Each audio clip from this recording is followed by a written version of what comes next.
ہماری گلی سے نا ایک نوجوان گزرا کرتا تھا، میری اماں جی بیمار رہتی تھی تو وہ ہارن، کسی زمانے میں نوجوانوں کو بڑا شوق تھا موٹر سائیکلوں پہ تیز ہارن لگانے کا، اور پھر ان کا خیال ہوتا تھا ہمیں کو منع کرے، بھئی نہ بولیں، آپ کی مہربانی، باتیں نہ کریں، انتظامیہ والے دوست چھوڑ دیں جی، آپ مہربانی کریں، ادھر دیکھیں ہماری طرف، اللہ آپ کو سلامت رکھے، آپ ماشاءاللہ محنت کر رہے ہیں، اللہ قبول کرے۔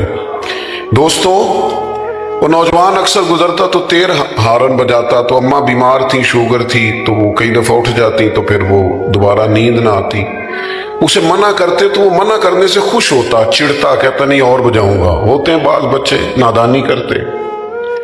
پھر ایک دن اس نے ہارن بجانا چھوڑ دیا تو شرارت کرنے والا شرارت نہ کرے تو پھر بھی پتہ کرنا پڑتا ہے کیوں نہیں کر رہا، یہ مسئلہ ہوتا ہے۔ تو اس سے پوچھا ہم نے کہ کیا ہوا؟ تو کہنے لگا میرے گھر میں پہلی بیٹی پیدا ہوئی ہے تو میری ماں مینوں آکھیا تیاں دے پیو انج دے کام نہیں کرتے، اب تیری بیٹی تجھ سے سیکھے گی۔ صحبت کا اثر ہوتا ہے بھائی، آپ کا بچہ اپنی ماں سے سیکھے گا۔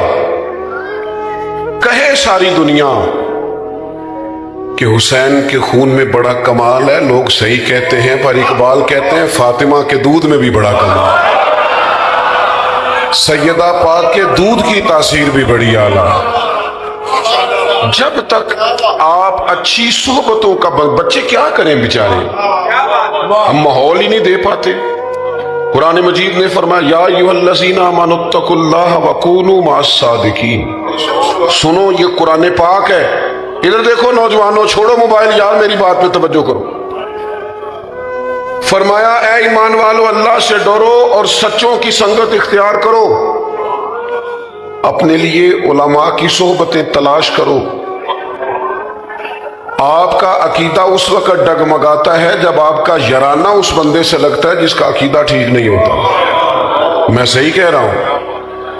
مولانا جمیل الرحمن قادری نے کہا تھا میں وہ سنی ہوں جمیل قادری مرنے کے بعد، پر کہا تب تھا جب بیٹھے فاضل بریلوی کی خدمت میں تھے۔ ہمارے نوجوانوں کو نا لوگ گمراہ کرتے ہیں، انہیں کہتے ہیں چھوڑو، ہمارے ملک میں جس کی لاٹھی اس کی بھینس، جیسے پیسہ کمایا جاتا ہے کماؤ۔ بددیانتی پر لوگوں کو ابھارا جاتا ہے، بری صحبتیں، بری سنگتیں، برے لوگ، وہ زمانہ ہی ایسے ہے جی۔ میرے بھائی، نیکیاں جمہوری نہیں ہوتی، نیکیاں جمہوری نہیں ہوتی کہ سارے کریں گے تو میں کروں گا۔ اگر نیکیاں جمہوری ہوتی تو حضرت ابو بکر انتظار کرتے کہ پہلے سارا مکہ کلمہ پڑھے گا تو پھر میں پڑھوں گا۔ انہوں نے ہمیں بتایا ہے کہ جب حق سمجھ میں آئے پھر انتظار نہیں کیا جاتا، مدینے والے کے قدموں سے جڑ جایا جاتا ہے۔ اپنی سنگتوں کو دیکھو، اپنی صحبتوں کو دیکھو۔ حضرت مولا علی شیر خدا نے امام حسن سے کہا تھا بیٹا 3 لوگوں سے مشورہ نہ کبھی کرنا۔ ہمارے مشیر ہوتے ہیں، آپ کی توجہ ہے، اور ہمارے مشیر وہ ہوتے ہیں جو اکثر ہماری تعریف کریں۔ آپ کا اصل دوست وہ ہوتا ہے جو آپ کو ذرا تنقیدی نظر سے دیکھے۔ یہ چھوٹوں کا حق نہیں بڑوں کے لیے، لیکن آپ کے برابر کا ہو، آپ سے بڑا ہو، تنقیدی نظر سے دیکھے، آپ کی کمزوری آپ کو بتائے، وہ آپ کا دوست ہے۔ ہمارے اسا فرمایا کرتے تھے اپنی دشمنوں کی باتیں غور سے سنا کرو، وہ تمہیں نکھارنا چاہتے ہیں، وہ تمہاری کمیاں ڈھونڈ کے لاتے ہیں۔ ہم خوشامدیوں کے چنگل میں رہتے ہیں، خوشامدیوں کے۔ شیخ سعدی فرماتے ہیں لکڑی کو گھن کھا جاتی ہے اور بڑے لوگوں کو خوشامد کھا جاتی ہے۔ خوشامدیوں کے۔ ہمارے ملک میں بھلا وزیر کون بنتا ہے؟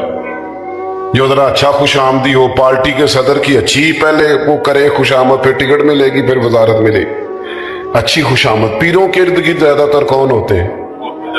نعرے ذرا چنگے لان، تعریفیں ذرا اچھی کریں۔ نقیب کا کام ہوتا تھا دعوت دینا، لیکن اب اس کی بھی ڈیوٹی اللہ ماشاءاللہ خوش آمد کرنا ہے، اور وہ کرے نہ تو آنے والا بھی راضی نہیں ہوتا۔ میرے عزیز یاد رکھیے گا، حضرت شیر خدا مولا علی رضی اللہ تعالیٰ عنہ نے امام حسن سے فرمایا بیٹا 3 لوگوں سے مشورہ نہیں کرنا۔ حضور کس سے؟ فرمایا ایک بزدل آدمی سے کبھی مشورہ نہ کرنا۔